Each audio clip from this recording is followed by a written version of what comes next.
Hi hello ನಮಸ್ಕಾರ. Shashi kitchen ವರ್ಲ್ಡ್ಗೆ ನಿಮ್ಮೆಲ್ಲರಿಗೂ ಸ್ವಾಗತ. ಹೇಗಿದ್ದೀರಾ ಎಲ್ಲರೂ ಚೆನ್ನಾಗಿದ್ದೀರಾ ಅಂತ ಅಂದ್ಕೊಂಡು ಇವತ್ತಿನ ರೆಸಿಪಿನ ಸ್ಟಾರ್ಟ್ ಮಾಡ್ತಾ ಇದ್ದೀನಿ. ನಾನಿವತ್ತು ಸೊಪ್ಪು ಸಾರು ಮಾಡ್ತಾಯಿದ್ದೀನಿ. ಸೊಪ್ಪು ಸಾರು ಪ್ರತಿಯೊಬ್ಬರ ಮನೆಯಲ್ಲಿ ಡಿಫ್ರೆಂಟಾಗಿ ಮಾಡ್ತಾ ಇರ್ತಾರೆ. ಬಟ್ ನನ್ನ ಮನೆಯಲ್ಲಿ ನಾನು ಯಾವ ಥರ ಮಾಡ್ತಾಯಿದ್ದೀನಿ ಆ ಥರ ನಾನು ನಿಮ್ಮ ಜೊತೆ ಶೇರ್ ಮಾಡ್ಕೋತಾ ಇದ್ದೀನಿ. ಬನ್ನಿ ಹಾಗಾದರೆ ರೆಸಿಪಿ ನೋಡ್ಕೊಂಡು ಬರೋಣ. ಫುಲ್ ವೀಡಿಯೋನ ನೋಡಿ, ಎಲ್ಲಿ ಸ್ಕಿಪ್ ಮಾಡೋಕ್ಕೆ ಹೋಗ್ಬಿಡಿ, ಆವಾಗಲೇ ನಿಮಗೆ ಪರ್ಫೆಕ್ಟಾಗಿ ಗೊತ್ತಾಗೋದು. ಇವಾಗ ಮೊದಲಿಗೆ ನಾನೊಂದು ಕುಕ್ಕರ್ ತೊಗೊಂಡಿದ್ದೀನಿ. ಈ ಕುಕ್ಕರ್ಗೆ ನಾನು ಫಸ್ಟು ತೊಗರಿಬೇಳೆ ಹಾಕ್ಕೊಂಡಿದ್ದೀನಿ. ಇದು ಸುಮಾರು 1.5 ಕಪ್ಪಷ್ಟು ತೊಗರಿಬೇಳೆ ಇದೆ. ಇವಾಗ ಇದನ್ನು ಕ್ಲೀನಾಗಿ ವಾಶ್ ಮಾಡ್ಕೊಳ್ಳೋಣ. ನೋಡಿ, ಇಲ್ಲಿ ವಾಶ್ ಮಾಡಿ ಎತ್ತಿಟ್ಕೊಂಡಿದ್ದಾಯಿತು. ಇವಾಗ ನಾನು ಯಾವ್ಯಾವ ಸೊಪ್ಪನ್ನ ತೊಗೊಂಡಿದ್ದೀನಿ ಅಂತ ನಿಮ್ಮ ಹತ್ರ ಶೇರ್ ಮಾಡ್ಕೊತಾ ಇದ್ದೀನಿ. ನೋಡಿ, ಇವಾಗ ಮೊದಲಿಗೆ ನಾನಿಲ್ಲಿ 1 ಕಟ್ ಪಾಲಕ್ನ ನೀಟಾಗಿ ಬಿಡಿಸಿ ಕ್ಲೀನಾಗಿ ವಾಶ್ ಮಾಡಿ ಇಟ್ಕೊಂಡಿದ್ದೆ. ಅದನ್ನು ಕೂಡ ಈ ಥರ ಸೇರಿಸ್ಕೊತಾ ಇದ್ದೀನಿ. ನಾನು ಕಟ್ ಮಾಡೋಕ್ಕೆ ಹೋಗಿಲ್ಲ ಫ್ರೆಂಡ್ಸ್, ಹಾಗೆ ಸೇರಿಸ್ಕೊಂಡಿದ್ದೀನಿ. ಈ ಥರ ನೀವು ಸಾಂಬಾರನ್ನ ಮಾಡಿ ನೋಡಿ, ತುಂಬಾ ಟೇಸ್ಟಿಯಾಗಿರುತ್ತೆ ಫ್ರೆಂಡ್ಸ್. ಆಮೇಲೆ ಇಲ್ಲಿ ನಾನು ಮತ್ತೆ 2 ಥರ ಸೊಪ್ಪು ತೊಗೊಂಡಿದ್ದೀನಿ. ಚಕೋತ ಸೊಪ್ಪು ಮತ್ತು ಸಬ್ಬಕ್ಕಿ ಸೊಪ್ಪು. ಚಕೋತ ಸೊಪ್ಪನ್ನು ಕೂಡ 1 ಕಟ್ ತೊಗೊಂಡಿದ್ದೀನಿ. ಸಬ್ಬಕ್ಕಿ ಮಾತ್ರ ಅರ್ಧ ಕಟ್ ತೊಗೊಳ್ಳಿ, ಫುಲ್ ಕಟ್ ತೊಗೊಳಕ್ಕೆ ಹೋಗಬೇಡಿ, ಯಾಕಂದರೆ ಅದೇ ವಾಸನೆ ಆಗಿಬಿಡುತ್ತೆ. ಹಾಗಾಗಿ ಇವಾಗ ನೋಡಿ, ಪಾಲಕು, ಚಕೋತ ಮತ್ತು ಸಬ್ಬಕ್ಕಿ ಸೊಪ್ಪು 3 ಸೇರಿಸ್ಕೊಂಡಿದ್ದೀನಿ. ಇಲ್ಲಿ ಇದು ಸಬ್ಬಕ್ಕಿನ ಮಾತ್ರ ಅರ್ಧ ಕಟ್ಟೆ ತೊಗೊಳ್ಳಿ. ಆಮೇಲೆ 2 ಗೆಡ್ಡೆ ಬೆಳ್ಳುಳ್ಳಿನ ಬಿಡಿಸಿ ಹಾಕ್ಕೊಂಡಿದ್ದೀನಿ. ಇವಾಗ 1 ಮೀಡಿಯಮ್ ಸೈಜ್ ಈರುಳ್ಳಿನ ರಫ್ಲಿ ಚಾಪ್ ಮಾಡ್ಕೊಂಡಿದ್ದೀನಿ. ನಾನೇನು ಸಣ್ಣ ಕಟ್ ಮಾಡ್ಕೊಂಡಿಲ್ಲ, ಈ ಥರ ಕಟ್ ಮಾಡಿ ಹಾಕ್ಕೊಂಡಿದ್ದೀನಿ.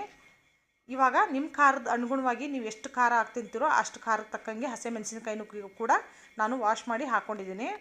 ಇಲ್ಲಿ 3 ಮೀಡಿಯಮ್ ಸೈಜ್ ಟೊಮೊಟೊನ ಸ್ವಲ್ಪ ಕೆಂಪಗಾಗಿರೋದನ್ನೇ ತೊಗೊಳ್ಳಿ. ನೋಡಿ, 3 ಮೀಡಿಯಮ್ ಸೈಜ್ ಟೊಮೊಟೊನೂ ಕೂಡ ತೊಳೆದು ನೀಟಾಗಿ ಈ ಥರ ರಫ್ಲಿ ಚಾಪ್ ಮಾಡಿ ಇದನ್ನು ಕೂಡ ಆ್ಯಡ್ ಮಾಡ್ಕೊಂಡಿದ್ದೀನಿ. ಇವಾಗ ಅರಿಶಿನ ಹಾಕ್ಕೊಳ್ಳೋಣ ಬನ್ನಿ. ನೋಡಿ, 1 ಟೀ ಸ್ಪೂನಷ್ಟು ಅರಿಶಿನ ಹಾಕ್ಕೊಂಡಿದ್ದೀನಿ. ಇವಾಗ ರುಚಿಗೆ ತಕ್ಕಷ್ಟು ಉಪ್ಪನ್ನು ಕೂಡ ಸೇರಿಸ್ಕೊಂಡಿದ್ದೀನಿ. ಸ್ವಲ್ಪ ಉಪ್ಪು ಹಾಕ್ಕೊಳ್ಳೋದ್ರಿಂದ ಬೇಳೆ ಬೇಯುವಾಗ ಉಪ್ಪೆಲ್ಲ ಹಿಡ್ಕೊಳ್ಳುತ್ತೆ. 1 ಟೇಬಲ್ ಸ್ಪೂನಷ್ಟು ಜೀರಿಗೆ ಕೂಡ ಆ್ಯಡ್ ಮಾಡ್ಕೊಂಡಿದ್ದೀನಿ. ಇವಾಗ ನೀರು ಹಾಕ್ಕೊಳ್ಳೋಣ. ನೀರಿಲ್ಲಿ ನಾನು ಬೇಳೆ ಎಷ್ಟು ಮುಳುಗುತ್ತೋ ಅಷ್ಟು ನೀರನ್ನ ಹಾಕೋತಾ ಇದ್ದೀನಿ. ಸಾಮಾನ್ಯವಾಗಿ ಬೇಳೆ ಬೇಯಿಸ್ಕೊಳ್ಳೋರಿಗೆ ಎಲ್ಲರಿಗೂ ಗೊತ್ತಿರುತ್ತೆ, ಆದರೂ ಕೂಡ ಗೊತ್ತಿಲ್ಲ ಅನ್ನೋರಿಗೆ ಬೇಳೆ ಮುಳುಗಿ ಮೇಲೆ 1-2 ಇಂಚಷ್ಟು ನೀರು ಇರಬೇಕು. ಆಮೇಲೆ ಸೊಪ್ಪೆಲ್ಲ ನೀರು ಬಿಟ್ಕೊಳ್ಳುತ್ತೆ, ಟೊಮೊಟೊ ಎಲ್ಲ. ನೋಡಿ, ಇವಾಗ ನೀರನ್ನು ಕೂಡ ಹಾಕ್ಕೊಂಡಿದ್ದೀನಿ. ಇವಾಗ ಕುಕ್ಕರ್ ಲಿಡ್ನ ಕ್ಲೋಸ್ ಮಾಡ್ಕೊಳ್ಳೋಣ. ಇವಾಗ ಕುಕ್ಕರ್ ಲಿಡ್ನ ಕ್ಲೋಸ್ ಮಾಡ್ಕೊಂಡಾದ್ಮೇಲೆ ಫ್ರೆಂಡ್ಸ್, ಇದನ್ನು ಸುಮಾರು ಒಂದು 4-5 ವಿಷಲ್ ಹೊಡಿಸ್ಕೋಬೇಕಾಗುತ್ತೆ ನಾವು. ಯಾಕಂದರೆ ಬೇಳೆ, ಹಸಿಮೆಣಸಿನ್ಕಾಯಿ ಎಲ್ಲ ಹಾಕಿರ್ತೀವಲ್ಲ ಮಸಾಲೆಗಳು, ಹಾಗಾಗಿ ಬೇಗ ಬೇಯಲ್ಲ. ನೋಡಿ, ಒಂದು 4 ವಿಷಲ್ ಹೊಡಿಸ್ಕೊಂಡಾದ್ಮೇಲೆ ಸೊಪ್ಪು ಈ ಥರ ಬೆಂದಿದೆ. ಸೊಪ್ಪೆಲ್ಲ ಬಂದು ಮೇಲೆ ಯಾವ ಥರ ನಿಂತ್ಕೊಂಡಿದೆ ನೋಡಿ, ಇದೇ ಥರನೇ ಇರಬೇಕು. ನಾನು ಡಿಫ್ರೆಂಟ್ ಸ್ಟೈಲಲ್ಲಿ ಸೊಪ್ಪು ಸಾರನ್ನ ಮಾಡ್ತಾಯಿದ್ದೀನಿ. ಕೆಲವರು ಕಟ್ ಮಾಡಿ ಹಾಕ್ತಾರೆ, ನಾನು ಆ ಥರ ಹಾಕಿಲ್ಲ. ಡೈರೆಕ್ಟಾಗಿ ಸೊಪ್ಪನ್ನ ಕ್ಲೀನ್ ಮಾಡಿ ಹಾಗೆ ಹೇಗೆ ಬಿಡಿಸ್ಕೊಂಡಿದ್ದೀನೋ ಹಾಗೆ ತೊಳೆದು ಹಾಕ್ಕೊಂಡಿದ್ದೀನಿ. ಇವಾಗ ನೋಡಿ, ಸೊಪ್ಪನ್ನ ನಾವು ನೀರು ಜಾಲಿಸ್ಕೊತೀವಲ್ಲ ಎಕ್ಸ್ಟ್ರಾ ನೀರನ್ನ, ಆ ಥರ ಅದರಲ್ಲಿ ಹಾಕೋತಾ ಇದ್ದೀನಿ. ಕೆಳಗಡೆ ಒಂದು ಪಾತ್ರೆ ಇಟ್ಕೊಂಡಿದ್ದೀನಿ. ಅದರಲ್ಲಿರೋ ಎಕ್ಸೆಸ್ ಬೇಳೆ ನೀರು ಎಲ್ಲ ಕೆಳಗಡೆ ಪಾತ್ರೆ ಒಳಗಡೆ ಹೋಗುತ್ತೆ, ವೇಸ್ಟ್ ಆಗಲ್ಲ ಅಂತ. ಇವಾಗ ನೋಡಿ, ಒಂದು 2 ನಿಮಿಷ ಇದು ತಣ್ಣಗಾಗಕ್ಕೆ ಬಿಟ್ಬಿಡೋಣ. ಈ ಕಡೆ ನೋಡಿ, ಕಡಾಯಿ ಇಟ್ಕೊಂಡಿದ್ದೀನಿ. ಈ ಕಡಾಯಿಗೆ ನಾನು ಎಣ್ಣೆನ ಹಾಕೋತಾ ಇದ್ದೀನಿ. ಎಣ್ಣೆ ಸ್ವಲ್ಪ ಜಾಸ್ತಿ ಕ್ವಾಂಟಿಟಿಲಿ ತೊಗೊಳ್ಳಿ, ಯಾಕಂದರೆ ಸೊಪ್ಪು ಸಾರಿಗೆ ಸ್ವಲ್ಪ ಎಣ್ಣೆ ಜಾಸ್ತಿ ಇದ್ರೇ ಚೆಂದ. ಇವಾಗ ಎಣ್ಣೆ ಬಿಸಿ ಆದಮೇಲೆ 1 ಟೇಬಲ್ ಸ್ಪೂನಷ್ಟು ನಾನು ಇಲ್ಲಿ ಸಾಸಿವೆನ ಹಾಕ್ಕೊಂಡಿದ್ದೀನಿ. ಸಾಸಿವೆ ಚೆನ್ನಾಗಿ ಚಟಪಟ ಅಂದ ತಕ್ಷಣ ಇಲ್ಲಿ ನಾನು ಮತ್ತೆ ಜೀರಿಗೆನೂ ಕೂಡ ಆ್ಯಡ್ ಮಾಡ್ಕೋತೀನಿ. ಇವಾಗ ಜೀರಿಗೆ ಮತ್ತು ಸಾಸಿವೆ ಎರಡೂ ಕೂಡ ನೀಟಾಗಿ ಸ್ವಲ್ಪ ಕಲರ್ ಚೇಂಜ್ ಆಗಿ ಘಮ ಬರಬೇಕು. ಸ್ವಲ್ಪ ಆ ಥರ ಫ್ರೈ ಮಾಡ್ಕೊಳ್ಳೋಣ. ಇವಾಗ ನೋಡಿ, ಪರ್ಫೆಕ್ಟಾಗಿ ಜೀರಿಗೆ ಮತ್ತು ಸಾಸಿವೆ ಸಿಡ್ದಾದ್ಮೇಲೆ ಒಂದು ಅರ್ಧ ಬಟ್ಲಷ್ಟು ನಾನು ಫ್ರೆಶ್ ಆಗಿರುವಂಥ ಕರಿಬೇವಿದೆ. ನೋಡ್ತಾ ಇರ್ಬೋದು ನೀವು ಯಾವ ಥರ ನಾನು ಎಣ್ಣೆಲಿ ಹಾಕಿದ ತಕ್ಷಣ ಸಿಡಿತಾ ಇದೆ. ಈ ಥರ ಫ್ರೆಶ್ ಆಗೇ ಇರಬೇಕು. ಒಣಗಿರೋ ಕರಿಬೇವೆಲ್ಲ ಸಾಂಬಾರ್ಗೆ ಯೂಸ್ ಮಾಡೋಕ್ಕೆ ಹೋಗಬೇಡಿ. ಇವಾಗ ನೋಡಿ, ಕರಿಬೇವು ಕೂಡ ಚೆನ್ನಾಗಿ ಚಟಪಟ ಅಂತ ಸಿಡಿದ ತಕ್ಷಣ ನಾನು ಏನು ಸೊಪ್ಪನ್ನ ಸಪ್ರೇಟಾಗಿ ಇಟ್ಕೊಂಡಿದ್ದನಲ್ಲ ಅದನ್ನು ರುಬ್ಕೊಂಡಿದ್ದೀನಿ ಫ್ರೆಂಡ್ಸ್, ಮಿಕ್ಸಿ ಜಾರ್ಗೆ ಹಾಕ್ಕೊಂಡು. ನೋಡಿ, ಈ ಥರ ರುಬ್ಬಿ ತೊಗೋಬೇಕು, ಮಸಿಯೋಕ್ಕೆಲ್ಲ ಹೋಗಬೇಡಿ. ಈ ಥರ ರುಬ್ಬಿ ಒಂದು ಸರ್ತಿ ಮಾಡಿ ನೋಡಿ ಫ್ರೆಂಡ್ಸ್, ಅಲ್ಟಿಮೇಟಾಗಿರುತ್ತೆ. ಟೇಸ್ಟ್ ಮಾತ್ರ ತುಂಬಾ ಟೇಸ್ಟಿಯಾಗಿರುತ್ತೆ.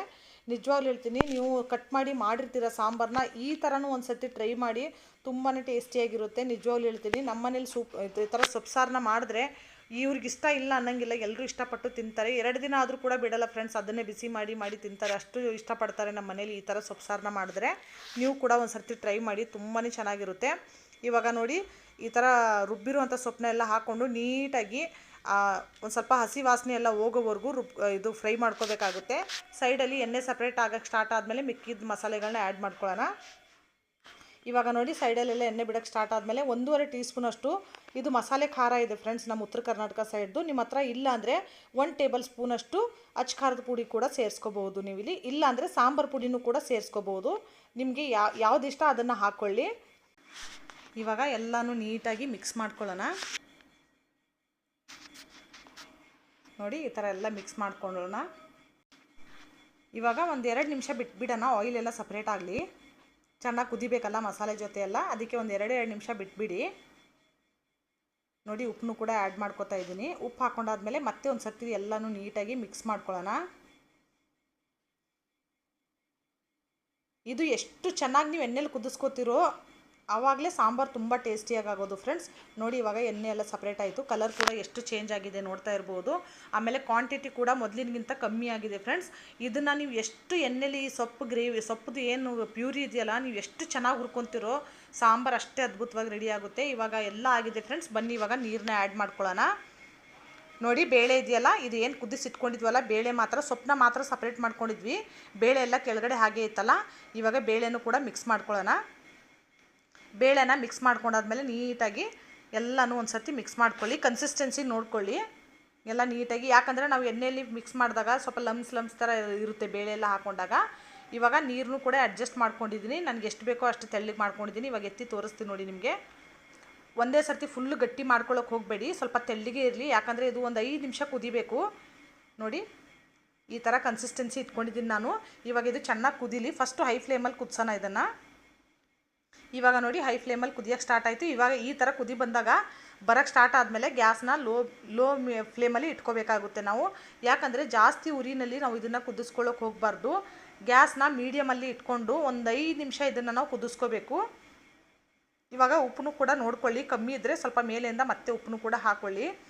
ಇಲ್ಲಿ ನೀವು ಉಪ್ಪನ್ನು ಕೂಡ ನೀವು ಅಡ್ಜಸ್ಟ್ ಮಾಡ್ಕೋಬಹುದು. ಇವಾಗ ಗ್ಯಾಸ್ ಸಿಮ್ಮಲ್ಲಿ ಇಟ್ಕೊಂಡು ಒಂದು 5 ನಿಮಿಷ ನೀಟಾಗಿ ಕುದಿಸ್ಕೊಳ್ಳೋಣ. ಎಷ್ಟು ಇದು ಕುದಿಯುವಾಗ ಎಷ್ಟು ಒಳ್ಳೆ ಘಮ ಬರುತ್ತೆ ಫ್ರೆಂಡ್ಸ್, ಮನೆಯೆಲ್ಲ ಅಂತೀರಾ ಅಷ್ಟು ಒಳ್ಳೆ ಘಮ ಬರುತ್ತೆ. ನೋಡಿ ಸಾಂಬಾರನ್ನ ಕುದಿಸ್ತಾ ಇದ್ದೀನಿ, ಎಷ್ಟು ಚೆನ್ನಾಗಿ ಕುದೀತಾ ಇದೆ. ಆಮೇಲೆ ಗ್ಯಾಸ್ನು ಕೂಡ ಸಿಮ್ಮಲ್ಲಿ ಇಟ್ಕೊಂಡಿದ್ದೀನಿ. ಇವಾಗ ಇದು ಕುದೀತಾ ಇರಲಿ. ಇವಾಗ ಮೇಲೆಯಿಂದ ಫ್ರೆಶ್ ಆಗಿರುವಂಥ ಕೊತ್ತಂಬರಿನೂ ಕೂಡ ಆ್ಯಡ್ ಮಾಡ್ಕೋತಾ ಇದ್ದೀನಿ. ಈ ಸಾಂಬಾರು ಮಾತ್ರ ಮುದ್ದೆ ಜೊತೆ ಅನ್ನದ ಜೊತೆನೂ ತುಂಬ ಚೆನ್ನಾಗಿರುತ್ತೆ ಫ್ರೆಂಡ್ಸ್, ನಿಜವಾಗ್ಲೂ ಹೇಳ್ತೀನಿ. ಗ್ಯಾಸ್ನ ಆಫ್ ಮಾಡ್ಕೊಂಡಿದ್ದೀನಿ ನಾನು. ಇವಾಗ ಕೊತ್ತಂಬರಿ ಸೊಪ್ಪನ್ನ ಹಾಕಿ ಗ್ಯಾಸ್ನ ಆಫ್ ಮಾಡ್ಕೊಂಡ್ಬಿಟ್ಟಿದ್ದೀನಿ. ಇವಾಗ ಒಂದು ಸರ್ತಿ ನೀಟಾಗಿ ಇದನ್ನು ಮಿಕ್ಸ್ ಮಾಡ್ಕೊಳ್ಳೋಣ. ನಿಮಗೆ ತೋರಿಸ್ತೀನಿ ನೋಡಿ ಕನ್ಸಿಸ್ಟೆನ್ಸಿ ಯಾವ ಥರ ಇದೆ ಸಾಂಬಾರ್ದು ಅಂತ. ಈ ಕನ್ಸಿಸ್ಟೆನ್ಸಿ ನಾನು ಇಟ್ಕೊಂಡಿದ್ದೀನಿ, ಯಾಕಂದರೆ ತುಂಬ ಗಟ್ಟಿ ಮಾಡ್ಕೊಂಡ್ಬಿಟ್ರೆ ಇನ್ನೂ ಗಟ್ಟಿ ಆಗಿಬಿಡುತ್ತೆ, ತಣ್ಣಗಾದ್ಮೇಲೆ ಇದು ಇನ್ನೂ ಗಟ್ಟಿ ಆಗುತ್ತೆ. ನಾನು ಗ್ಯಾಸ್ ಫ್ಲೇಮ್ನ ಆಫ್ ಮಾಡ್ಕೊಂಡಿದ್ದೀನಿ ಫ್ರೆಂಡ್ಸ್. ನಿಜವಾಗ್ಲೂ ಹೇಳ್ತೀನಿ, ನೀವು ಕಟ್ ಮಾಡಿ ಮಾಡಿರ್ತೀರಲ್ಲ ಆ ಸಾಂಬಾರ್ಗಿಂತ ಈ ಥರನೂ ಒಂದು ಸರ್ತಿ ಟ್ರೈ ಮಾಡಿ, ತುಂಬಾ ಟೇಸ್ಟಿಯಾಗಿರುತ್ತೆ.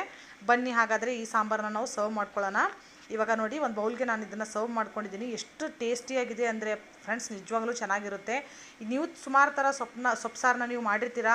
ಈ ಸೊಪ್ಪು ಸಾರು ರೆಸಿಪಿ ನೀವು ನಿಮ್ಮ ಫ್ಯಾಮಿಲಿ ಫ್ರೆಂಡ್ ಜೊತೆ ಶೇರ್ ಮಾಡಿ, ಅವ್ರಿಗೂ ಕೂಡ ಟ್ರೈ ಮಾಡೋಕ್ಕೆ ಹೇಳಿ. ನೀವು ಕೂಡ ಮಾಡಿದ್ಮೇಲೆ ಹೇಗಿತ್ತು ಅಂತ ಕಮೆಂಟ್ ಸೆಕ್ಷನಲ್ಲಿ ಹೇಳೋದನ್ನು ಮರಿಬೇಡಿ. ಯಾರೆಲ್ಲ ಇನ್ನೂ ನನ್ನ ಚಾನಲ್ನ ಸಬ್ಸ್ಕ್ರೈಬ್ ಮಾಡಿಲ್ಲ, ದಯವಿಟ್ಟು ನನ್ನ ಚಾನಲ್ನ ಸಬ್ಸ್ಕ್ರೈಬ್ ಮಾಡದೆ ಹಾಗೆ ನೋಡೋಕ್ಕೆ ಹೋಗಬೇಡಿ. ರೆಸಿಪಿ ಇಷ್ಟ ಆದರೆ ಲೈಕ್, ಶೇರ್, ಸಬ್ಸ್ಕ್ರೈಬ್ ಮಾಡೋದನ್ನು ಮರಿಬೇಡಿ.